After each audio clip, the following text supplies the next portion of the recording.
बिस्मिल्लाहिर्रहमानिर्रहीम। अस्सलाम वालेकुम स्टूडेंट्स, कैसे हैं आप? आई होप कि बेटा आप सब खैरियत से होंगे। तो आज जो है हम अपना लेक्चर नंबर 11 स्टार्ट करने जा रहे हैं क्लास 10th का, and very important topic today. तो आज बहुत इम्पोर्टेंट जो है टॉपिक हमने डिस्कस करना है, तो वो हमारे पास चैप्टर नंबर है 9। और चैप्टर नंबर 9 में देखें बेटा, आपके पास है chords of a circle. Chapter number 9 का नाम क्या है आपके पास? Chords of a circle. तो इसमें बेसिकली हमने basic concepts of the circle को डिस्कस करना है कि आपका सर्कल क्या है, सर्कल की डेफिनेशन, और फिर जो उसके बाद सर्कल के जितने भी एलिमेंट्स होते हैं वो, यानी कि सर्कल के रेडियस से क्या मुराद है, सेंटर क्या होता है, कोड क्या है, सेगमेंट क्या है, सेक्टर क्या है, ये सारी चीज़ें जो है हम इस लेक्चर के अंदर जो है वो डिस्कस करेंगे। ठीक है, very interesting topic today. Okay, सबसे पहले बड़ा डेफिनेशन है सर्कल की। A circle is the locus of a moving point P in a plane. किसी प्लेन के अंदर बेसिकली जो सर्कल है वो एक लोकस है, किसका? एक मूविंग पॉइंट पी का। यानी कि फॉर एग्जांपल अगर ये कोई आपके पास पॉइंट पी है और वो एक सर्कल में इस तरह से मूव कर रहा है, ठीक है, so it is the locus of a moving point P.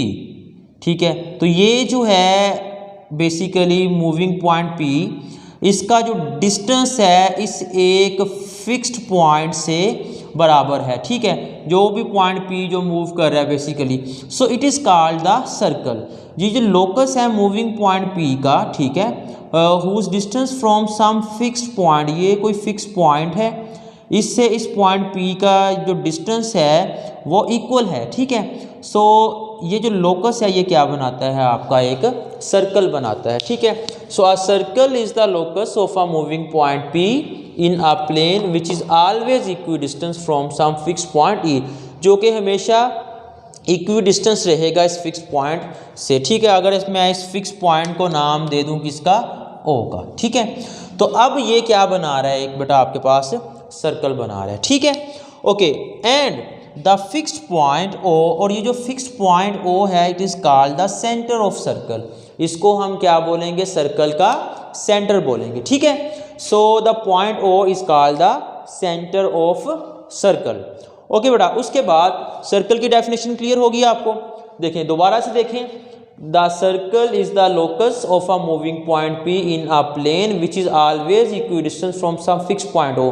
Basically circle जो है वो लोकस है मूविंग पॉइंट पी का, और इस सर्कल के ये जो मूविंग पॉइंट पी है इसका डिस्टेंस इस फिक्स्ड पॉइंट से हमेशा बराबर रहेगा। ठीक है, तो ये फिर क्या बनाएंगे? मूविंग पॉइंट मिलके क्या बनाते हैं? आपके पास एक सर्कल बना देते हैं। ठीक है, ओके बेटा, अब ये जो बाउंड्री है ना सर्कल की, देखें ये जो सर्कल की बाउंड्री आपको नजर आ रही है, दिस वन, ठीक है, it is called the circumference of circle. ये आपका क्या कहलाएगा? सर्कल का सर्कमफिरेंस कहलाता है। डेफिनेशन लिखी हुई है, the boundary of the circle traced by point P. इस पॉइंट पी से जो बाउंड्री ट्रेस हो रही है अब, it is called the circumference of circle. और जो सर्कल का सर्कमफिरेंस है वो याद रखें, वो 2πr होता है। ये फार्मूला आपने एक जहन में रख लेना है, अक्सर ऑब्जेक्टिव में पूछा जाता है, what is the circumference of circle, के सर्कल का सर्कमफिरेंस क्या है आपके पास। ठीक है बेटा, ओके,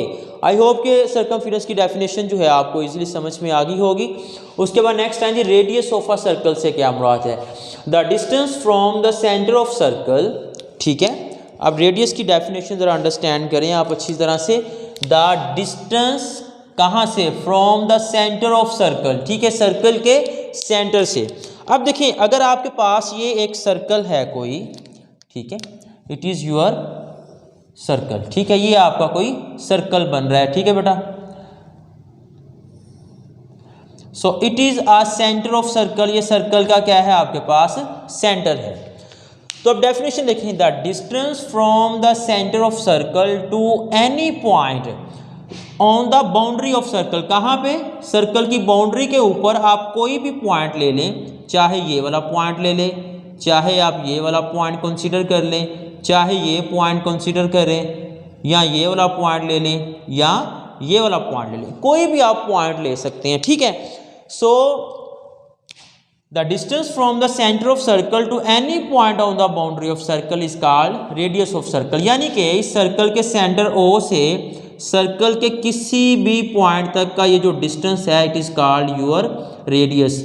ठीक है, ये हमेशा कोई कांस्टेंट डिस्टेंस होगा, चाहे आप इस पॉइंट तक का डिस्टेंस ले लो so it is also a radius, बेशक आप इस पॉइंट तक ले लो ये भी रेडियस है, इस पॉइंट तक ले लें ये भी रेडियस है, इस पॉइंट तक ले लो ये भी रेडियस है, और जिस पॉइंट तक आप मर्जी ले लें सेंटर से और रेडियस कहलाएगा, और ये एक कांस्टेंट डिस्टेंस होगा जो कि बराबर होगा।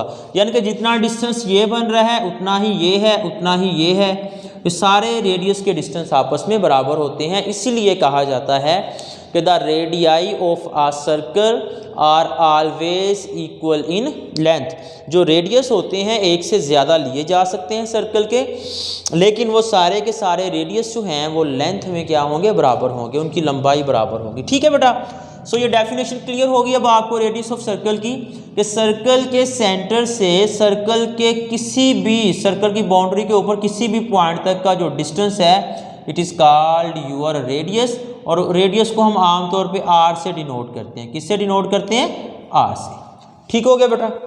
ओके, उसके बाद देखें the line segment, radial segment की डेफिनेशन है the line segment joining the centre and point on the boundary of circle is called radial segment. यानी कि अब ये जो बेटा लाइन सेगमेंट है, फॉर एग्जांपल अगर इस पॉइंट को मैं P कह दूं, ये O है, सो दिस OP, ये जो OP है it is called your radial segment. यानी कि ये जो लाइन है ना, ये वाली, ये जो लाइन है OP, ये वाली लाइन जो मैं ब्लैक कर रहा हूँ, दिस लाइन OP जो कि सेंटर को और इस पॉइंट को आपस में मिला रही है, so this line segment is called the radial segment. इसको हम क्या बोलेंगे? रेडियल सेगमेंट बोलेंगे। ठीक है बेटा, उसके बाद आर्क लेंथ देखें। आर्क लेंथ की डेफिनेशन क्या है? Any portion on the boundary of circle is called arc length और सिंपली आर्क। यानी कि आपका अगर ये सर्कल है, ठीक है, सो it is your circle, circle की बाउंड्री के ऊपर कोई से दो पॉइंट्स ले लें ऐसे, ठीक है, this point is A and this point is B। तो ये जो A और B के दरमियान ये जो पोर्शन आ रहा है ना सर्कल का, ये वाला, it is called your arc length. ये आपकी क्या कहलाएगी बेटा?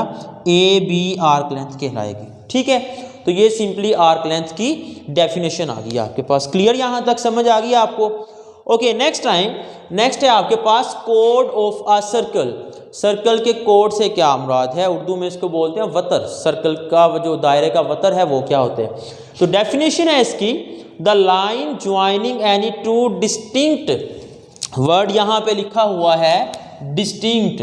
डिस्टिंक्ट का मतलब होता है कि दो different points on the boundary of circle is called code of circle. तो ऐसी लाइन जो सर्कल की बाउंड्री के ऊपर दो डिस्टिंक्ट पॉइंट को आपस में मिलाए वो आपकी क्या कहलाएगी? कोड ऑफ सर्कल कहलाएगी। ठीक है, तो ज़रा देखिए आप कोड ऑफ सर्कल क्या बनेगा आपका। ये अगर आपका सर्कल है बेटा, ठीक है, तो इस सर्कल के ऊपर आप कोई से दो डिफरेंट पॉइंट ले लें। मैं कहता हूँ जी this point is A and this point is B। ये A और B आपके दो डिफरेंट पॉइंट हैं। तो इन दोनों पॉइंट्स को मिलाने वाली ये जो लाइन है ना, it is called your code. ये आपका क्या कहलाएगी?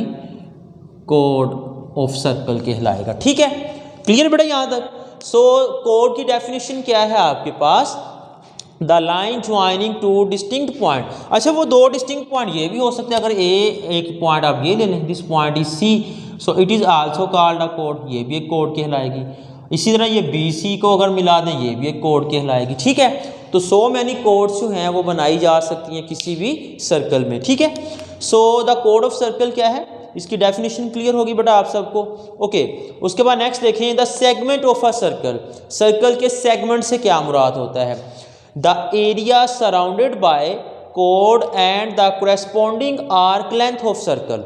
यानी कि वो वाला एरिया या वो वाला पोर्शन जो सर्कल की कोड और उस कोड के कोरेस्पॉन्डिंग जो आर्क लेंथ होती है उसके दरमियान में जो एरिया कवर हो रहा होता है वो आपका सेगमेंट कहलाता है। क्या कहलाता है? सेगमेंट। तो ज़रा देखिए, अगर आपका ये सर्कल है, ठीक है, इट इज़ योर सर्कल, ये आपका बेटा सर्कल बना हुआ है। ठीक है, अब मैंने ये इसकी एक कोड ले ली, दिस AB इज कोड। ठीक है, अब देखें ये वाली कोड और उसके कोरेस्पोंडिंग ये वाली जो आर्क लेंथ आ रही है, इसके दरमियान में ये जो पोर्शन है ये वाला, so it is your called segment of circle. क्या कहलाता है? सेगमेंट। सिमिलरली अगर ये कोड और ये वाली आर्क लेंथ कंसिडर कर लें तो ये भी एक सेगमेंट बन रहा है आपके पास, ये भी क्या बन रहा है आपका? एक सेगमेंट बन रहा है। ठीक है बेटा। अब बेसिकली जो कोड है वो सर्कल को दो सेगमेंट्स में डिवाइड कर देती है। एक कहलाता है उसका मेजर सेगमेंट और एक क्या कहलाता है? Minor segment. अब ये जो स्मॉलेस्ट एरिया आपको नजर आ रहा है, it is called your minor segment, और ये जो है it is called your major segment. ठीक है बेटा।